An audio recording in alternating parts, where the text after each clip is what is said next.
ఇక విజయవాడలో ఆప్కాస్ ఉద్యోగులు ఆందోళన బాటపట్టారు. ఆప్కాస్ రద్దు చేస్తామని ప్రభుత్వం ప్రకటించడం అన్యాయమన్నారు.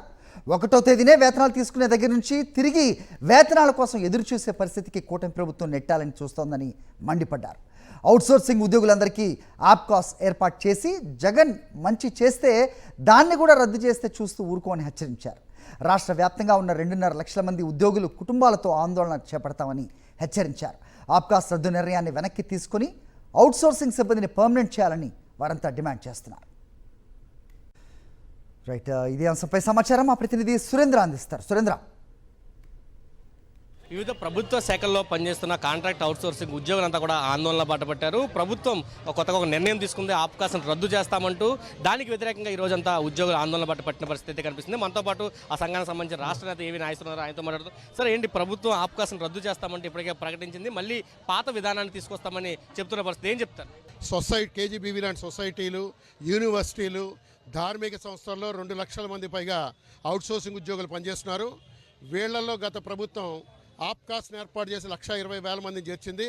ఈ ప్రభుత్వం వచ్చిన తర్వాత మేలు జరుగుతుందని చెప్పి ఆలోచిస్తున్న తరుణంలో ఆప్కాస్ని రద్దు చేసి పాత కాలానికి అంటే సనాతన కాలానికి తీసుకెళ్తామని చెప్పి ప్రైవేట్ ఏజెన్సీల ద్వారా నియమిస్తామని చెప్పి చెప్తున్నారు.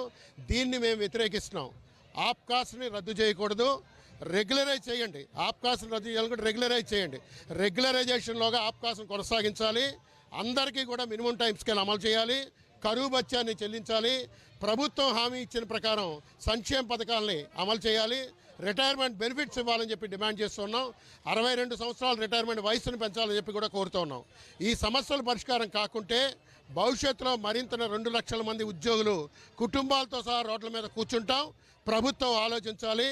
ఈ రద్దు విధానాన్ని వెనక్కి తీసుకుని అందరినీ కూడా రెగ్యులరైజ్ చేయాలి. ఈలోగా ఎంటీఎస్ అమలు చేయాలని చెప్పి డిమాండ్ చేస్తున్నాం. అవుట్సోర్సింగ్ ఉద్యోగులు ఎవరైతే ఉన్నారో వాళ్ళు ప్రజలు సేవ చేయడానికి వచ్చారు తప్ప మీ పార్టీలకో మీ రాజకీయ నాయకులకో సేవలు చేయడానికి రాదు. ప్రజలు సేవలు అందించడానికి వచ్చారు. అదే వాస్తవం అయితే కనుక ప్రభుత్వం మారినప్పుడల్లా ఐఏఎస్ అధికారులను తొలగించాలి, రెగ్యులర్ ఉద్యోగులు తొలగించాలి, ఇతర ఉద్యోగులను కూడా తొలగించాలి. ఎందుకు ఆప్కాస్ ఉద్యోగులు తొలగిస్తున్నారు, అవుట్సోర్సింగ్ ఉద్యోగులు తొలగిస్తున్నారు? ఇది సరైన విధానం కాదు.